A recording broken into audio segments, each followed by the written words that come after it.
দ্বিতীয় দিনে আমরা সকালবেলা নাস্তার জন্য চলে আসলাম একটা রেস্টুরেন্টে। রেস্টুরেন্টের নাম হয়েছে ঢাকা হোটেল। আসলে বিদেশে আরব দেশে মানে ছাড়ালা বাঙালি বাজার বলে চিনি না, বাট যেহেতু প্রথম তো এখানে মিলে গেল আমাদের ঢাকার হোটেল। তো এখানে মানে খাসি গরুর সব কিছুই আছে। তো ঢাকার হোটেলের ভিতরে যদিও আসবো আর কি। তো বিদেশে এই ঢাকার হোটেল মানে বাংলাদেশি নামের অন্য রেস্টুরেন্ট দেখে খুশি হয়ে লাগে, গাড়ি এখানে পার্কিং করে মানে খাবার দাবো আর কি। তো ওইখান থেকে আমরা গাড়ি চালায় 2-3 বার রাউন্ডিং দিয়েছে খাওয়ার জন্য সকালবেলা নাস্তা। যেহেতু সকালবেলা আমরা মাত্রই বের হইলাম দ্বিতীয় দিনের জার্নি, তো ওই ঢাকার হোটেলের সামনে চলে আসলাম। সবাই না খাওয়া, সবাই খায়নি, এও খায় নাই, এও খায় নাই, এখানে আমি নিজেও খাইনি। আজকে আমাদের এইখান থেকে খাওয়া শুরু হবে। ঢাকার হোটেলের ভিতরে এসে কি তোমার খাবার ইয়া হয়ে গেছে? আর সালদার প্রথম দিন যেরম তেরম গেছে, আজকের রাতটা আমাদের একটা মেমোরেবল। আর রাতটা কাটাই চলে গেলাম ঢাকার রেস্টুরেন্টে খাইতে। তো খাবার অর্ডার করে রাখছি। মমি রাতটা কেমন কাটাইলে আজকে? মনে থাকবো সারা জীবন? ফখরুল ভাই আজকে রাতটা কি মনে থাকবো? আজকে রাতটা কিন্তু আমাদের স্পেশাল একটা রাত গেছে, যা আমরা কখনো ভুলবো না। ওটা সিক্রেট আর কি। তো এখানে আমরা খাবার অর্ডার করছি, যেহেতু বাংলাদেশি রেস্টুরেন্ট আমরা অনেক দুদিনের রাউন্ডিং দিছি, খাইনি আর কি। তো কি অবস্থা ভাই?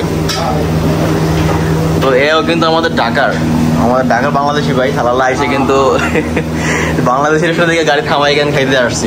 তো আমরা সকালবেলা নাস্তার জন্য অর্ডার করছি গরুর মাংস, ডাল ভাজি আছে, সব কিছু খাইতে পারে। ভাই আপনি মনে কত বছর? 17 বছর মানে মাশাআল্লাহ, এই একটাই 17 বছর। 17 বছর মানে মিয়া আর অনেক পুরাতন লোক। তো এই বাংলাদেশের ভাই কিন্তু 17 বছর এরকম মানে এই একই দোকান। আচ্ছা মাশাআল্লাহ। তো মোটামুটি বাংলাদেশিদের জন্য এরকম রেস্টুরেন্ট অনেক খুশির একটা সংবাদ, কারণ বিদেশে এরকম বাংলাদেশি রেস্টুরেন্ট খাইতে এমনি মন চায়, বাংলাদেশ খাওয়ার ফ্লেভার নিতে মন চায়। তো সকালবেলা খাবার এখানে অর্ডার করছি। সকালে নাস্তা চলে আসছে, সকালে নাস্তা আমাদের দিল এখানে গরুর মাংস, এটা কি 3টাই গরু, ডাল ভাজি, গরু পরোটা। সকালবেলা নাস্তা আমাদের শুরু হয়ে যাবে, মানে আজকে আমাদের প্রথম জার্নি। কেপ সালালাজেন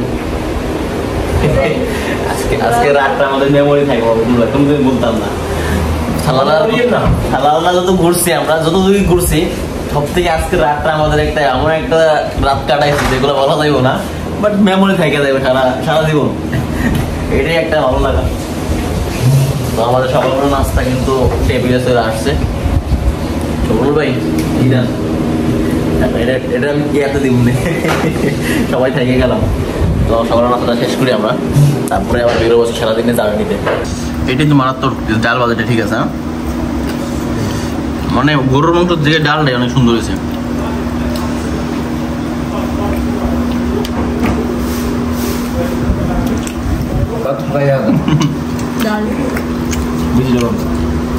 না গরুর মাংসটাও ঠিক আছে, ডাল আমাদের ভালো করে আমরা রেগুলার খাই। মাছ আর কিছু সাধারণত খাই না, কিছু কম খাওয়া হয় তাই না? বস্তু খেতে খেতে ভালো লাগে না। বাংলাদেশ আইটেম চলে আসে, ভেজিটেবল পেঁয়াজ, এটাও টেস্ট করে দেখবো। পেঁয়াজ যদি অনেক দেরি হয়েছে এগুলো খাইছি পেঁয়াজ দেওয়া।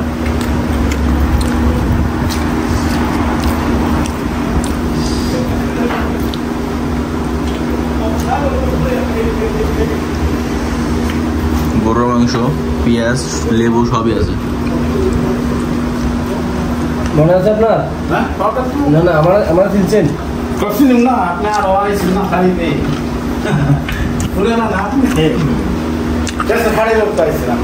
উনি কটা বাজে আসবে? ও আসবে 5টায়, 8:30 তো এসে 6টা।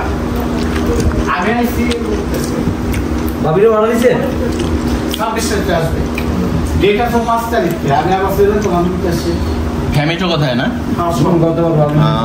আমার ছেলে মেয়ে সব এখানে। আচ্ছা, জামাই দামে সব পরিবার সব নিয়ে একবারে।